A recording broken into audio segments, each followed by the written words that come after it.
සිනහවස මොනින් ඉන්න පුළුවන් කියන එක අද දවසේ උනත් අපි එක ඔප්පු කරා. බොහොම ස්තුතියි. අංගනේ වාගේ ටෙලිෆෝන් නම්බර කිව්වා. අපර ගාගෙන ඉන්නකොට අපි දෙන්නටම පොඩ්ඩක් සුදු කරගත්තා. දිවා හේවාවිතාන දිස්ත්‍රික් 306 D8 සිංහ දිස්ත්‍රික්කයේ. ඇත්තටම මම මේ කියන කතාව හාස්‍යයට විතරයි උපහාසයට නෙමෙයි. ප්‍රථමයෙන්ම කියන්නේ.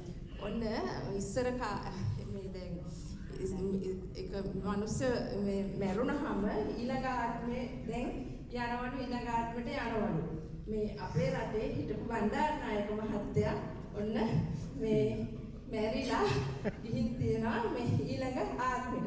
දැන් මේ ආත්මෙදී මේක මේ පිරිමි පක්ෂයට තමයි ගොඩක් බලපාන්නේ මේක.